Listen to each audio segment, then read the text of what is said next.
ces travaux dirigés de Talofit viennent compléter le cours qu'on a déjà vu sur les algues et les champignons.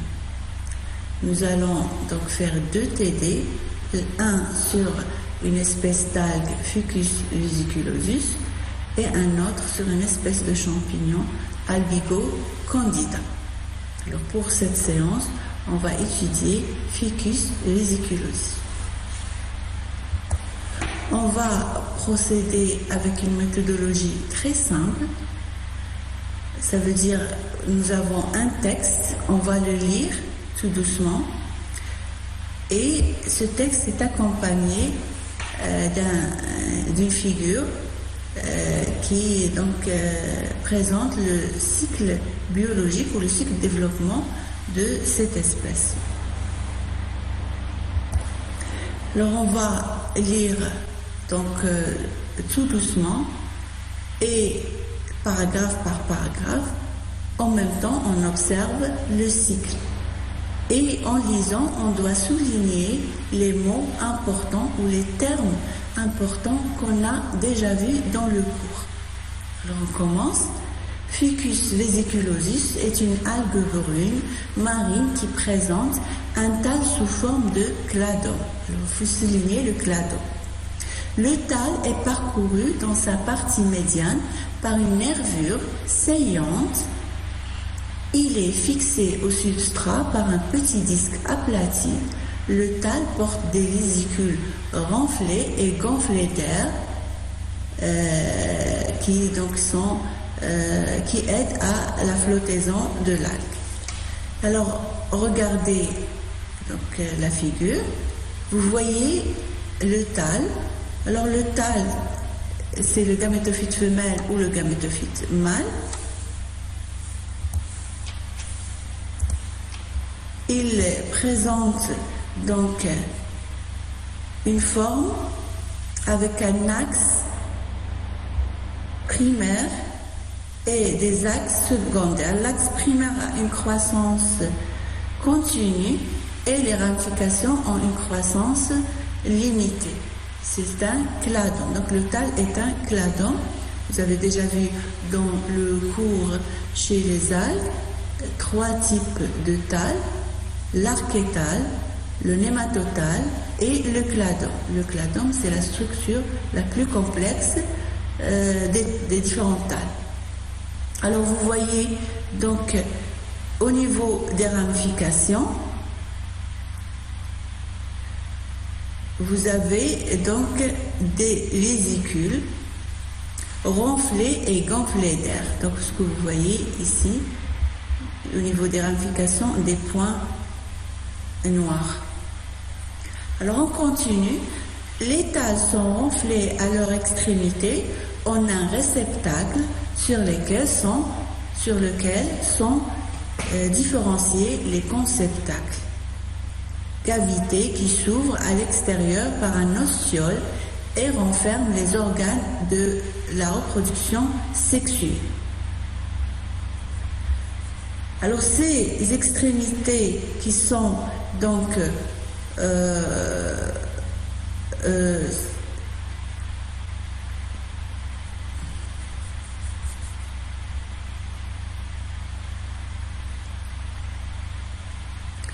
les tals sont renflés à leurs extrémités en un réceptacle sur lequel sont différenciés les conceptacles, cavités qui s'ouvrent à l'extérieur par un ostiole et renferment les organes de la reproduction sexuelle. Alors on regarde le schéma et on voit donc au niveau des réceptacles, vous avez ce qu'on appelle des conceptacles. Alors vous avez donc ces conceptacles portent les organes reproducteurs. Alors nous avons souligné les mots importants, le réceptacle, les conceptacles et l'ostiole. Donc l'ostiole, c'est le trou qui se trouve au niveau du conceptacle.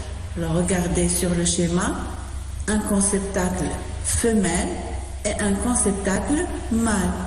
Le conceptacle femelle s'ouvre par un ostiole. La même chose pour le conceptacle mâle. Alors, chez Ficus vesiculosus, il existe des pieds mâles et des pieds femelles. De morphologie identique, on peut les différencier en examinant à l'œil nu ou à la loupe la couleur des conceptacles qui sont verts, sombres pour les femelles et jaune orangé pour les mâles, parce qu'il y a présence de caroténoïdes. Alors vous avez donc chez Ficus vesiculosus toujours, bon, dans cet exercice, vous avez deux thalles. Le thale mâle et le thale femelle. Ils se ressemblent morphologiquement. On peut les différencier à l'œil nu ou à la loupe donc en observant les conceptacles, car ils ont donc des couleurs différentes.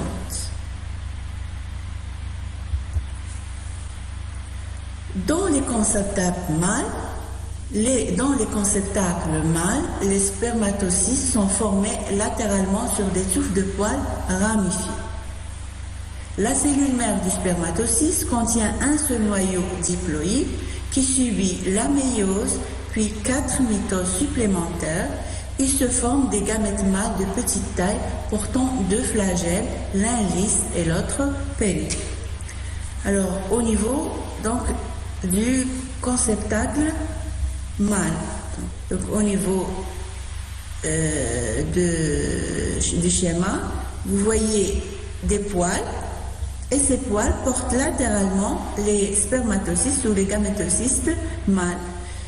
La cellule mère donc, du gamétocyste mâle va tout d'abord subir une méiose. Et elle va après subir 4 mitoses pour donner des gamètes mâles mobiles à l'aide de 2 flagelles. Les oogones, donc ce qu'on appelle les gamétocystes femelles, sont formés à partir de la paroi interne du conceptacle femelle. Ils augmentent de taille et accumulent des réserves. Leur unique noyau subit la méiose, puis une mitose supplémentaire, conduisant à la formation des gamètes femelles de grande taille immobiles qui sont libérées dans l'eau. Alors on regarde donc le gamétophyte femelle. Au niveau des conceptacles, vous avez la cellule mère qui va subir, donc d'abord elle est chargée de réserve, elle va subir une réduction chromatique, puis une méiose, puis une mitose supplémentaire, et elle va donner donc des gamètes femelles immobiles de grande taille. Le nombre n'est pas très important en le comparant avec les gamètes mâles. Les gamètes mâles sont attirés par chimiotactisme vers les gamètes femelles. L'un d'eux pénètre et va féconder le noyau femelle.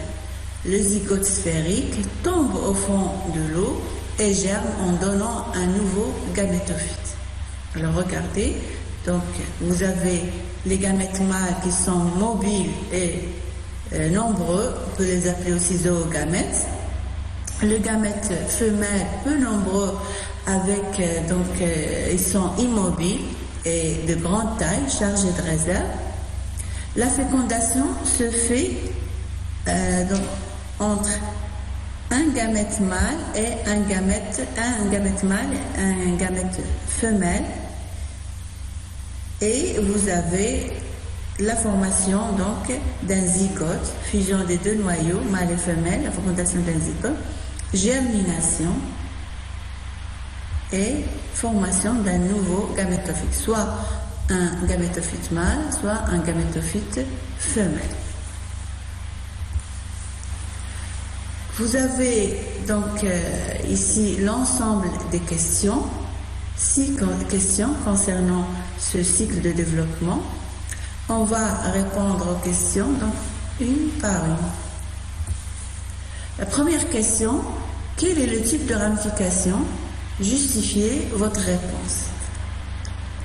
Alors, le type de ramification, on peut le déduire en observant le gamétophyte mâle et le gamétophyte femelle. Alors regardez, donc le tas, il est parcouru par une nervure médiane principale. Vous avez des nervures secondaires. Les nervures secondaires, vous voyez qu'ils naissent au même point et ils ont la même taille. Donc on parle d'une ramification dichotomique. Et la réponse, la ramification est dichotomique car les tailles portent des rameaux de même longueur qui s'allongent à la même vitesse. La question numéro 2, qu'est-ce qu'un spermatocyste? Qu'est-ce qu'un oogone? Alors, un spermatocyste, donc en général, un spermatocyste, c'est un gamétophyte, c'est un gamétocyste mâle.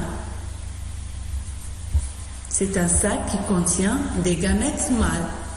Et un oogone, c'est un gamétocyste femelle. C'est un sac qui contient les gamètes femelles. Alors vous avez la réponse. Voilà. Sur la diapo. Maintenant, on passe à la troisième question. Précisez le type de fécondation en justifiant votre réponse. Alors, la fécondation se fait entre un gamète femelle de grande taille, immobile, et un gamète mâle de petite taille et mobile. Donc, ce qu'on appelle une oogamie. Donc la fécondation est une oogamie car les gamètes mâles sont nombreux de petite taille et mobiles à l'aide des flagelles. Les gamètes femelles sont peu nombreux de grande taille et immobiles. Quatrième question, quel est le nombre de gamètes formés par gamétocyste, c'est-à-dire gamétocyste mâle et gamétocyste femelle? En regardant la figure, on va d'abord voir le conceptacle mâle où il y a les spermatocystes. Alors d'après le texte, à l'intérieur du spermatocyste, vous avez une cellule mère diploïde et suivie une méiose. Elle va donner 4 noyaux haploïdes. Chaque noyau haploïde va suivre 4 mitoses. Et ça va donner donc 64 gamètes mâles. Alors comment ça se fait? Donc vous avez 4 noyaux haploïdes qui résultent de la méiose. Alors chaque noyau, elle va subir 4 mitoses. Alors la première mitose va donner donc 2 noyaux. La deuxième mitose va donner 4, la troisième va donner 8, la quatrième mitose va donner 16. Et puisque vous avez 4 noyaux haploïdes issus de la méiose, donc 16 fois 4, ça donne 64. Maintenant, pour le conceptacle femelle, donc les oogones ou les gamétocystes femelles portent donc la cellule mère diploïde. Cette cellule mère subit une méiose, elle va donner 4 noyaux haploïdes. Chaque noyau haploïde subit une mitose supplémentaire. Et en dessous, nous avons donc 8 oogones, donc 8 gamètes mâles gamètes femelles par oogone. La quatrième question, quel est le nombre de gamètes formés par donc le gamétocyste? Vous avez la réponse dans cette diapo. Dans le spermatocyste, le noyau diploïde subit une méiose donnant 4 noyaux haploïdes. Chaque noyau haploïde subit 4 mitoses supplémentaires et il se forme ainsi 64 gamètes ou spermatozoïdes. Dans l'oogon, le noyau diploïde subit une méiose suivie d'une mitose conduisant à 8 gamètes femelles. Donc c'est la réponse numéro 4. Maintenant pour la question numéro 5, tracez le cycle de développement de Fucus vesiculosus et qualifiez-le.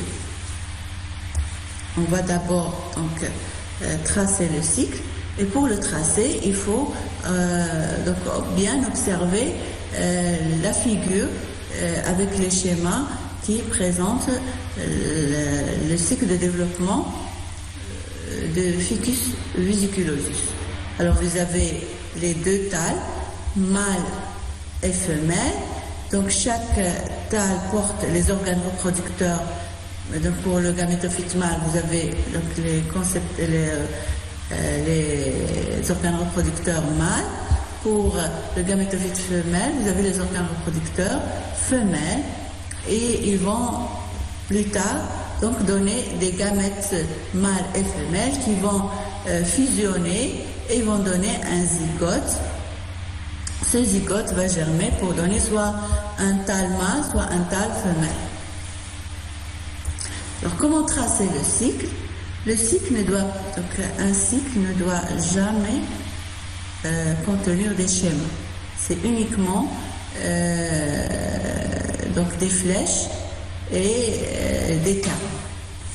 On commence tout d'abord par la plante ou le pied. Vous avez un pied mâle et un pied femelle, ce qu'on appelle un gamétophyte mâle et un gamétophyte femelle. Alors ce sont des générations. Donc la génération doit toujours être encadrée dans un cycle. Alors, le gamétophyte mâle va donner des gamétocystes mâles. Le gamétophyte femelle va donc porter des gamétocystes femelles. Alors, ces gamétocystes mâles vont donc libérer des gamètes mâles. Dans le cas de Fucus vesiculosus, ils sont nombreux, de petite taille et mobiles. Et les gamétocystes femelles donc vont libérer des gamètes femelles qui sont donc de petite taille, de grande taille chargées de réserve et qui sont immobiles. Alors la fécondation donc se fait entre les deux gamètes. C'est la fécondation. Et l'on résulte un zygote. Ce zygote va germer. Donc la germination, c'est ce qu'on appelle des mitoses successives. Et ils vont donner, donc ce zygote va germer pour donner soit un gamétophyte mâle, soit un gamétophyte femelle. Alors, donc le cycle, on a donc installé dans ce cycle, on a mis dans ce cycle les générations ou les thalles, les organes qui sont toujours soulignés, les organes, les gamétocystes, les gamètes, le zygote. Et dans le même cycle, on doit mettre les phénomènes donc, qui interviennent. Vous avez la méiose qui intervient à l'intérieur des gamétocystes pour donner les gamètes mâles et femelles. Vous avez le phénomène de fécondation. Et vous avez le phénomène de germination. Dans ce cycle, donc c'est la germination du zygote. Puis, il faut noter le nombre de chromosomes. Alors, pour noter le nombre de chromosomes, il faut toujours commencer soit par noter le nombre de chromosomes des gamètes, parce qu'on est sûr que les gamètes sont toujours haploïdes, soit on commence par le zygote qui est toujours diploïde. Alors par exemple, on commence par le zygote. Le zygote est toujours à 2 chromosomes. Il va subir une germination. Une germination, c'est une succession de mitoses, ou c'est une sorte de mitoses successives. Le nombre de chromosomes est conservé. Donc, germination qui donne soit un gamétophyte mâle, soit un gamétophyte femelle.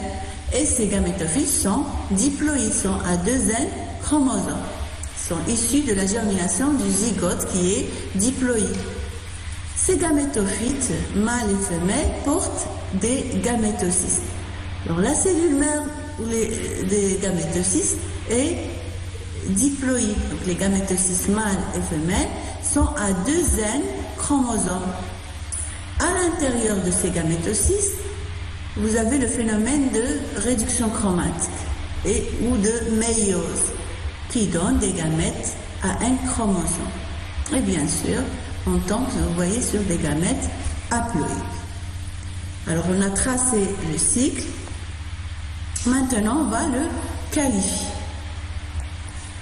Pour le qualifier, il faut noter le nombre de générations et il faut noter les phases, phase haploïde, phase diploïde. Alors pour ce cycle, d'abord, vous avez une seule génération. C'est la génération gamétophytique. Vous avez 2 pieds, mâle et femelle, mais vous avez une seule génération, c'est la génération des gamétophytes. Vous n'avez pas la deuxième génération, ce qu'on appelle sporophyte, mais vous avez une seule génération. Donc le cycle est monogénétique. Pour donc la phase, regardez, seuls les gamètes sont haploïdes et tout le cycle est diploïde. Donc les générations, les thalles, sont diploïdes, les organes sont diploïdes, le zygote est diploïde, seuls les gamètes sont haploïdes. Vous avez donc une seule phase qui est diploïde. Le cycle donc est diplophasique. Et on parle d'un cycle monogénétique diplophasique. Donc une seule génération et une seule phase diploïde. Alors ne jamais dire un cycle est monogénétique haplodiplophasique. Parce que lorsqu'on a un cycle avec une seule génération, il ne peut jamais avoir 2 phases. Toujours une seule phase. Quand il est monogénétique, il y a toujours une phase. Quand il est digénétique, on peut avoir 2 phases, haploïde et diploïde. Mais ce cycle, donc le ficus vésiculosus, est monogénétique et il est diplophasique. Donc une seule phase diploïde. Maintenant, on passe à la dernière question. Qualifiez l'espèce, justifiez votre réponse. Alors, en regardant donc, le cycle, on voit qu'il y a 2 gamétophytes, ou 2 thalles, ou ce qu'on appelle aussi 2 pieds, ou 2 plantes. Le thalle mâle et le thalle femelle, ou le gamétophyte mâle et le gamétophyte femelle. Donc, vous avez l'espèce est dioïque. Le gamétophyte mâle libère des gamètes mâles, le gamétophyte femelle libère des gamètes femelles. L'espèce est dioïque. Et vous avez la réponse écrite, l'espèce est dioïque car il y a 2 thalles, un thalle mâle qui libère les gamètes mâles et un thalle femelle qui libère des gamètes femelles.